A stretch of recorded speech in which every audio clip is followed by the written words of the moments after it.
यीशु ने कहा जब तुम प्रार्थना करते हो तो इन 3 चीजों के लिए प्रार्थना करो। एक चीज कि परमेश्वर का राज्य आए। परमेश्वर के राज्य का अर्थ क्या है? What is the meaning of kingdom of God? याद रखिए, परमेश्वर ने आदम को पहले नहीं निकाला, आदम ने उसे निकाला। परमेश्वर की आज्ञा न मानकर उसने उसे निकाला वहां पर, और उसके बाद परमेश्वर और वो अलग हो गए। और जब यीशु नए नियम में आता है तो आज का प्रचारक कहता है पश्चाताप करो ताकि तुम स्वर्ग जा सको। आज देखिए बहुत सारे प्रचारक भाई कहते हैं पश्चाताप करो ताकि तुम स्वर्ग जा सको, जबकि आपको बाइबल में एक सिंगल स्टेटमेंट भी ये नहीं मिलेगी। यीशु ने कभी नहीं कहा पश्चाताप करो ताकि तुम स्वर्ग जा सको। उसने कहा पश्चाताप करो क्योंकि परमेश्वर का राज्य निकट है। वो ये कह रहा था तुम्हें पश्चाताप करना चाहिए ताकि वो परमेश्वर जो तुमको छोड़कर चला गया है और तुमने भी उसे छोड़ दिया है, तुम्हें अपने पापों से मन फिराना चाहिए ताकि वो परमेश्वर एक बार फिर से तुम्हारे अंदर आके तुम्हारे अंदर राज्य कर सके।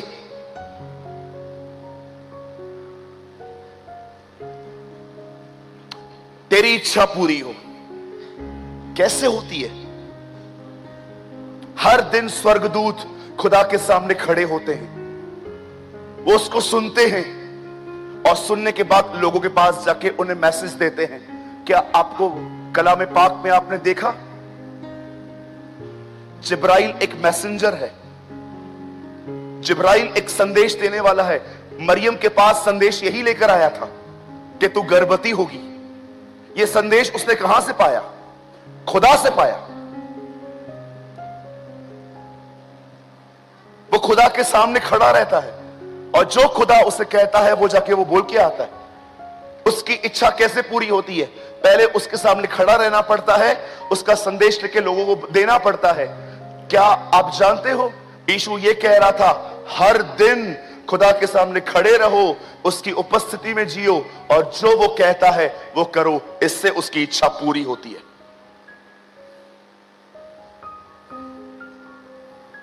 तेरा नाम पवित्र माना जाए। मैं ये बताना चाहता हूं, मैं बहुत कंफ्यूज था सालों तक। मैंने इंग्लिश बाइबल पढ़ी, मैंने हिब्रू पढ़ी, मैंने ग्रीक पढ़ी, मैंने सब पढ़ा। कभी कभी मुझे लगता था प्रिंटिंग में कुछ प्रॉब्लम हुई है।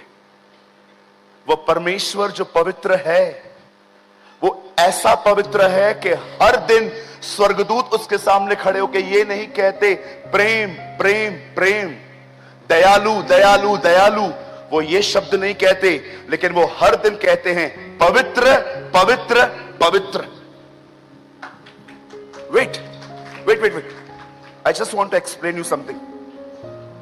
वो पवित्र है, फिर क्यों यीशु कहता है प्रार्थना करो कि उसका नाम पवित्र ठहरे?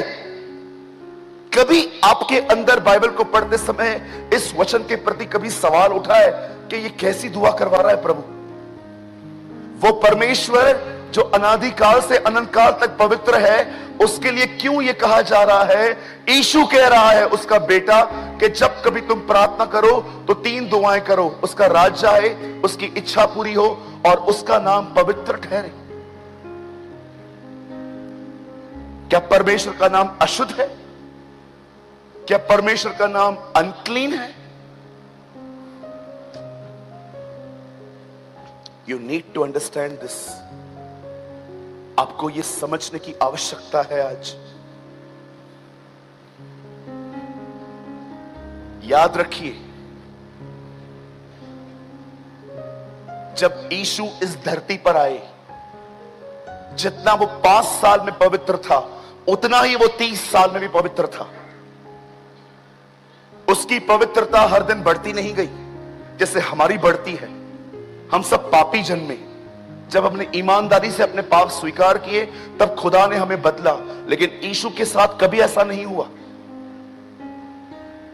आप जानते हो जब परमेश्वर की दया एक व्यक्ति पर आती है तो उसने जो कुछ पाप किए थे वो माफ किए जाते हैं। और जब अनुग्रह आता है तो इसीलिए आता है, जो पाप मैंने किए मैं वो फिर से न करूं।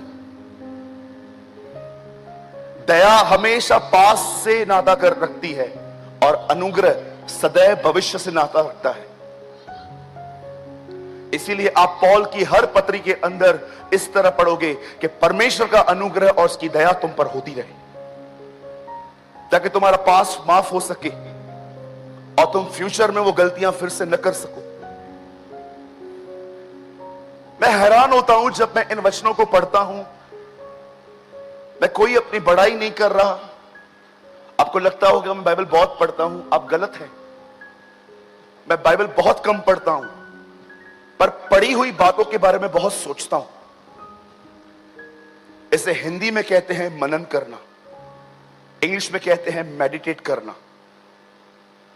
मैं कोई शास्त्री नहीं हूं कि मैं सारा दिन बाइबल लिखे। मैंने जितनी बाइबल पढ़ी पहले के दिनों में बहुत पढ़ी, पर अब जो मैंने पढ़ा है मैं उसके बारे में विचार करता हूं कि ये जो लाइन लिखी है ये क्यों लिखी गई है।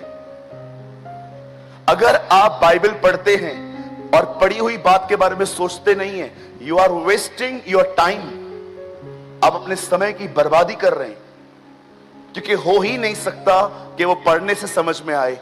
नहीं तो आज बहुत लोग समझ जाते, उसे पढ़ने के बाद सोचना पड़ता है।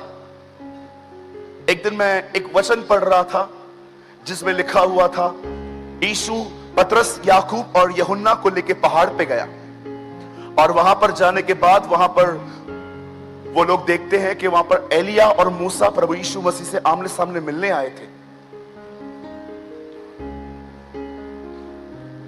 पतरस कहता है, क्या मैं 3 तंबू बनाऊं आप लोगों के आराम के लिए?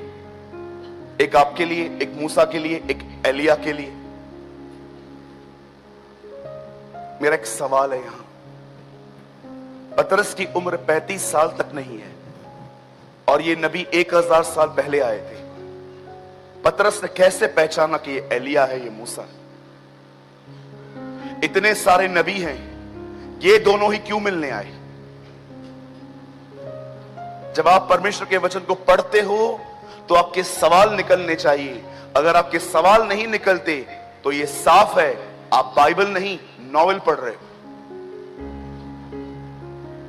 मैंने एक दिन खुदा से कहा, खुदा इन दोनों को कैसे पता चला कि ये एलिया और मूसा है? प्रभु ने मुझे कहा, क्या तूने वहां देखा? वहां एक बादल है, वो बादल पवित्र आत्मा का प्रतीक है।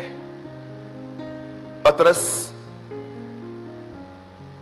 पर इसीलिए प्रकट हुआ क्योंकि वहां पवित्र आत्मा था। तब मैं ये बात जान गया, जब एक व्यक्ति प्रभु की उपस्थिति में चले तो वो हजारों साल वाली पहले वाली बातें जान सकता है। एलिया और मूसा ही क्यों आए प्रभु? तब मुझे पता चला, मूसा मरा है, एलिया जिंदा है, और बीच में यीशु खड़ा है। वो जीवित और मरे दोनों का परमेश्वर है।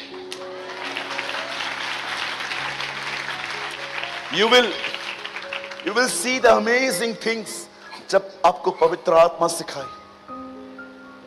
एक मर गया है, एक जीवित है, वो दोनों का खुदा है।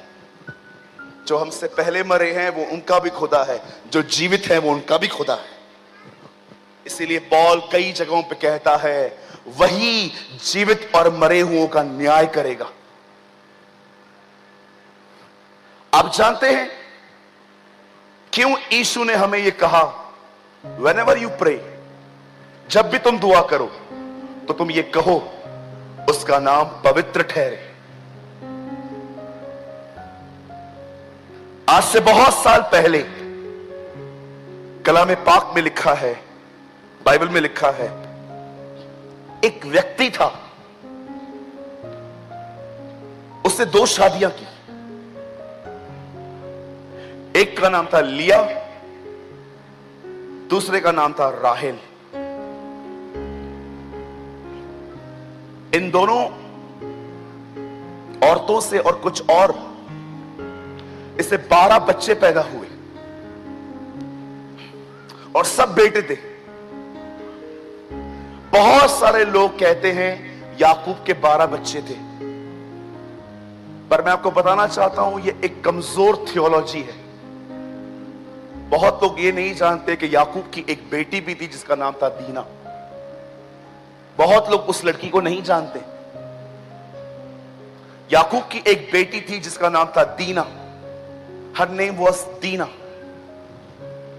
एक दिन याकूब जो था, आपको पता है याकूब नाम का अर्थ क्या है? बोलिए पास वाले को, याकूब नाम का अर्थ है 420। बोलिए बोलिए। हाँ, बहुत हद तक हमारी तरह है ये भी। याकूब नाम का अर्थ है 420। अब कुछ लोग कहते हैं भैया 420 क्या होता है?